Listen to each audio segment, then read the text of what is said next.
اس میں جب سکھ لیڈر کا قتل ہوا تو کینیڈا نے ہر جگہ پہ جا کے اس کے اوپر سٹینڈ لیا ہے. آپ نے ڈپلومیٹک تعلقات ان کے ساتھ ختم کیے, جو ویزا ان کو 15,000 ان کے لوگوں کو دینا تھا انہوں نے ختم کیا, کیونکہ انڈیا کو ضرورت ہے کینیڈا کے اندر اپنی افرادی قوت کو بھیجنے کی. کینیڈا کو ضرورت نہیں کہ وہ انڈیا کے اندر جا کے اپنے لوگوں کو بھیجے, کہ وہاں پہ لیبر کی ضرورت ہے. اسی طرح جو قطر ہے, قطر سے LNG جو انڈیا کی ضرورت ہے اس کا 50% سے زیادہ وہ قطر سے لیتا. کیا قطر سے وہ تعلقات خراب کر سکے گا؟ اس کے ملک کے اندر LNG کا کرائسس پیدا ہو جائے گا, لیکن وہ نہیں کر سکے گا. آلموسٹ 10 ارب کی ٹریڈ ہے جی. اور یہ آپ, اور وہاں پہ بہت سے لیبر بھی جو ہے 70,000 کے قریب انڈین لیبر وہاں پہ کام کر رہی ہے. جی صحیح فرمایا. وہ سارے وہ واپس بھیج دیں گے تو وہاں پہ یہ اکانومی کا بھی کرائسس ہوگا, کیونکہ وہ زر مبادلہ بھیجتے ہیں وہ لوگ انڈیا کو. اب یہ جو کمپنی تھی جہاں سے یہ جاسوس پکڑے گئے ہیں, یہ بڑی حساس قسم کی کمپنی تھی, کیونکہ یہ قطر کی جو نیوی تھی ان کو تربیت دیتی تھی. الزہرا العالمی کنسلٹنسی اینڈ سروسز, جی, تربیت بھی دے رہی تھی, ان کو اسلحہ بھی فراہم کر رہی تھی, اور وہ اسرائیل کے لیے جاسوسی کر رہے تھے. تو یہ جو انڈیا کے جو توسیع پسندانہ عزائم ہے نا, اب آہستہ آہستہ دنیا پہ کھل رہے ہیں, اور ہمارا مقدمہ جو وہ اسٹرانگ ہوتا جا رہا ہے. لیکن جو دنیا کی بڑی طاقتیں ہیں وہ اکانومی میں مضبوط ہے, اب وہ انڈیا کے ان عزائم ٹھیک ہے, پوائنٹ آ گیا. اس پہ بھی سوال پوچھ لیتے کر لیں گے. ہیں. جی صحیح. آغا صاحب آپ سے سوال ہوگا, انڈیا کی ایکسٹرنل منسٹری کیوں خاموش ہے جی اس پہ؟ اس پہ بھی خاموش ہے, اور جو بار بار 5 آئیز کہہ رہے ہیں کہ ہم نے آپ کو رپورٹ شیئر کی ہے نجر کے مرڈر کی, اس کے اوپر بھی آپ اپنا کچھ سٹیٹمنٹ جاری کریں, اس پہ بھی خاموش ہے. اور انڈین ایکسٹرنل جو منسٹری ہے وہ اس پہ بھی خاموش ہے کہ جو انڈیا پھر سے ایسٹرن یورپ میں جس نے اپنا آگ لگانے کی کوشش کر رہا ہے اور جنگ شروع کرانے کی کوشش کر رہا ہے آرمینیا کو اسلحہ دے کر, اس میں بھی خاموش ہے. بات یہ ہے کہ وہ تو ہے ہی خاموش, وہ رہیں گے خاموش, کیونکہ وہ یہ سب کچھ جو اوورٹلی کر رہے تھے وہ اب کوورٹلی ہو گیا. تو کوورٹلی اور اوورٹلی کے بیچ بھی ابھی وہ شوق میں ہیں. لیکن میں پھر یہی کہوں گا, یہ جہاں تک بات تھی جیسے کہ شیرہ صاحبہ نے کہا ہے کہ کینیڈا ایک سٹرونگ ملک ہے, اس کا میڈیا بھی سٹرونگ ہے, اس کا میڈیا کو لوگ مانتے بھی ہیں, اس کی ایک ریپوٹیشن بھی ہے, تو کینیڈا کی بات تو مان لی گئی. لیکن میں کیا کروں جب میرے ٹاؤن شپ میں لوگ پکڑے جاتے ہیں, جب میں کیا کروں میرے بلوچستان سے لوگ پکڑے جاتے ہیں, میں کیا کروں جب مجھے پتہ چلتا ہے کہ انڈیا 2006 سے کنزیکٹیولی پاکستان میں TTP کو پیسے دے رہا ہے, بنا رہا ہے. میں کیا کروں کہ اگر جب مجھے یہ کنفرمڈ ہو کہ ساؤتھ پنجاب کی ایک بینڈ آرگنائزیشن جو ہے وہ انڈیا کے لیے کام کرتی تھی, جس نے سری لنکا کے اپنا اس کے اوپر حملہ کیا تھا کرکٹرز کے اوپر, میری بات کون مانے گا؟ میری بات ماننے کے لیے کیا میرے پاس ریسورسز ہیں؟ شاید میرے پاس ریسورسز ہیں. 15 سے زیادہ افغان کاؤنسلیٹ بھی بنانا پاکستان بارڈر پہ, پاک افغان بارڈر پہ, یہ بھی تو انہوں نے کیا تھا. جی وہ دیکھیں, وہ بھی بالکل آپ نے اچھا ہوا مجھے یاد کروایا. اور وہ جو پاکستان کے اوپر جو اکنامک ٹیررزم چل رہی ہے, جس کے بیچ میں پاکستان میں میسو سمگلنگ کروا کے چیزوں کو باہر بھیجا جا رہا ہے, شاید انڈیا اس میں بھی انوالو ہوگا. لیکن ہمیں بعد میں شاید پتہ چلے, 1-2 سال کے بعد پتہ چلے. لیکن صرف اس میں یہ بات ہے, ہمارا میڈیا کیوں نہیں کنٹینیوٹی سے ان ایشوز کو اٹھاتا ہے؟ یہ سچا سوال, بالکل صحیح. ڈاکٹر فاروق عادل صاحب یہ فرمائیے گا, پاکستان کے موقف کی کس حد تک تائید ہوئی ہے اور تصدیق ہوئی ہے کہ جو پاکستان آج تک کہتا رہا ہے, جو ڈوزیر پیش کرتا رہا, وہ بالکل صحیح ہیں؟ جی بالکل آپ درست کہہ رہے ہیں, پاکستان کے موقف کی 100% تائید ہوئی ہے.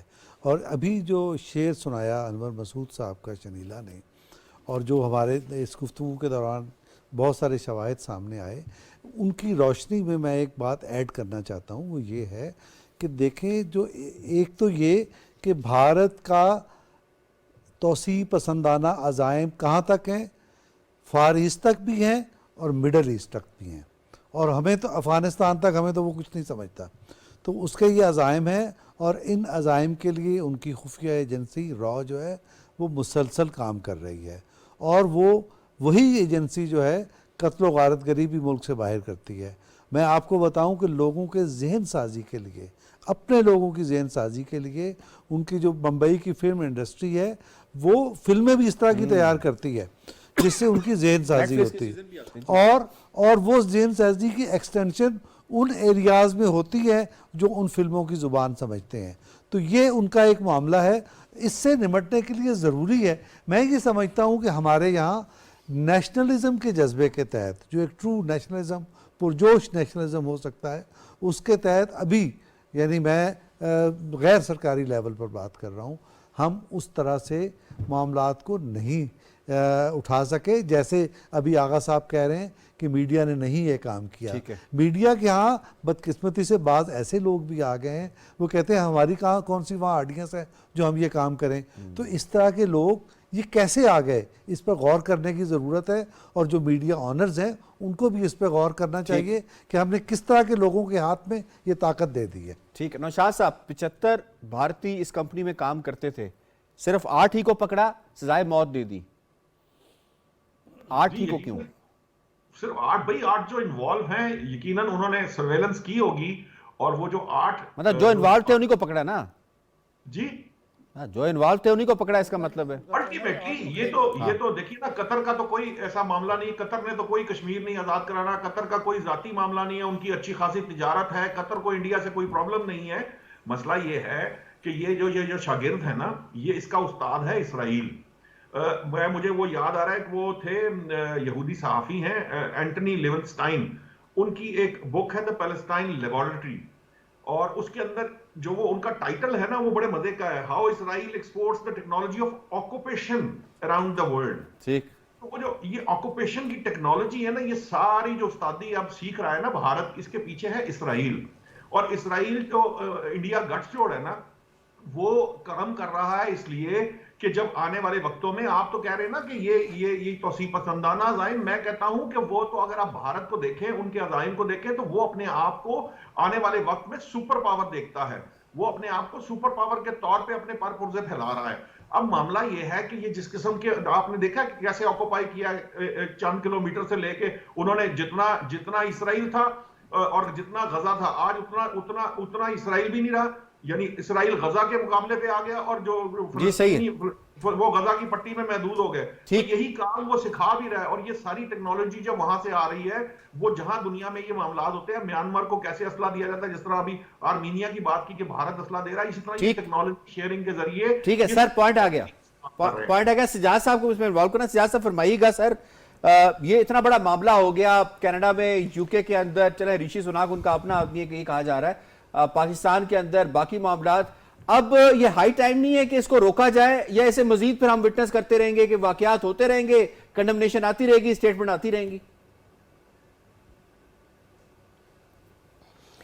یاسر, یہ بہت بڑا اپرچونٹی ہے پاکستان کے پاس کہ اب ساری دنیا سے گواہیاں آنی شروع ہو گئی ہیں. یہ جو قطر میں انہوں نے ڈائریکٹ پھانسی دے دی, کینیڈا والا واقعہ ہے, پھر آسٹریلیا, ہم نے اسی پروگرام میں ڈسکس کیا کہ آسٹریلین جو انٹیلیجنس ادارہ ہے انہوں نے بھی اس کی توثیق کر دی کہ جو کینیڈا میں ایک سکھ رہنما کو قتل کیا گیا اس میں راہ ملوث تھی. تو جس طرح سے مودی جو ہے وہ جو زیر زمین بھارت کام کر رہا تھا, مودی کے زمانے میں وہ ذرا انہوں نے کھل کھلا کے کام کرنا شروع کیا, تو دیکھیں پوری دنیا سے ایک ان کا لیش بیک آنا شروع ہوا ہے. اور پاکستان کو اس اپرچونٹی کا انتظار تھا, اور اس کو پاکستان کو چاہیے کہ اس اپرچونٹی کا ایسا استعمال کرے کہ بھارت جو کہ ایکسپوز ہو رہا ہے جگہ پہ, اس کو زیادہ ایکسپوز کر سکے. فاروق عادل صاحب نے بالی ووڈ کی فلموں کی بات کی, تو پاکستان کے پاس بھی ڈرامہ انڈسٹری ہے, فلم انڈسٹری ہے. پاکستان کو بھی کام کرنا چاہیے اس سارے معاملے کو اجاگر کرنے کے لیے. اور پاکستان جو ہے, دیکھیں میں آپ کو ایک بات بتاؤں کہ پاکستان کی جو اقتصادیات ہے اور معیشت ہے اور ایگریکلچر ہے, وہ تو ان دریاؤں سے وابستہ ہے جو دریا کشمیر سے آ رہے ہیں, یا جو پاکستان کی ڈرامہ انڈسٹری کو کام کرنا چاہیے, ساز بہو کے معاملے سے نکل کے بڑی باتیں بھی کرنی چاہیے. ٹھیک ہو گیا جی. میں ڈاکٹر صاحب آپ کو آپ کا کوئک سے کامنٹ چاہیے اس حوالے سے. یہ فرمائیے گا کہ اب ہمیں کیا پتا کہ مڈل ایسٹ کے اندر کتنے اور انڈین جاسوس را کے لیے کام کر رہے ہوں گے, کتنا کنسرن ہونا چاہیے عرب ورلڈ کو کہ وہ جتنا ویلکم کرتے ہیں انڈینز کو. ایک تو میں یہ کہنا چاہتا ہوں کہ جب آپ یہ بات کر رہے تھے تجزیہ, تو میرے ذہن میں یہ خیال آیا کہ جو قطر میں انسیڈنٹ ہوا ہے سپائنگ کا, اس کے اوپر بھی ایک ڈرامہ سیریز پاکستان میں بن سکتی ہے جیسے کہ نیٹ فلکس پہ بنتی ہے. دوسری میرا یہ رائے ہے کہ جو سپائنگ ہے وہ جنرلی تھرڈ کنٹری سے ہوتی ہے, وہ ایک تیسرے ملک سے ہوتی ہے. اور اس کے اندر ایک اینگل بڑا آپ دیکھیں کہ یہ کہ جو بلوچستان میں ٹربولنس ہے یا مداخلت ہے, وہ ہم اس کو ڈائریکٹلی کہتے ہیں کہ انڈیا اور دیگر ممالک میں ہیں, پر وہ ایسے شواہد ہیں اور بہت سارے لوگوں نے لکھا ہے کہ وہ گلف کنٹریز کے اندر جو ان کا سپائی نیٹ ورک ہے وہاں سے ہو رہی ہے. اور وہاں سے بیٹھ کے بھی وہ اس گوادر کے آپ خلاف گلف کنٹریز کو بھی دیکھنا چاہیے کہ ان کی سرزمین کسی دوسرے ملک کے خلاف استعمال تو نہیں ہو رہی، اس پہ بھی دیکھنے کی ضرورت ہے اور ری وزٹ کرنے کی ضرورت ہے۔ آئی ہیو ٹو وائنڈ اپ، مجھے شکریہ ادا کرنا ہے تمام پینلسٹ کا، آج کے دونوں موضوعات کو بڑے زبردست طریقے سے سمیٹا ہے۔ پروگرام باخبر سے اتنا ہی، یاسر رحمان کو دیجیے اجازت، اللہ نگہبان۔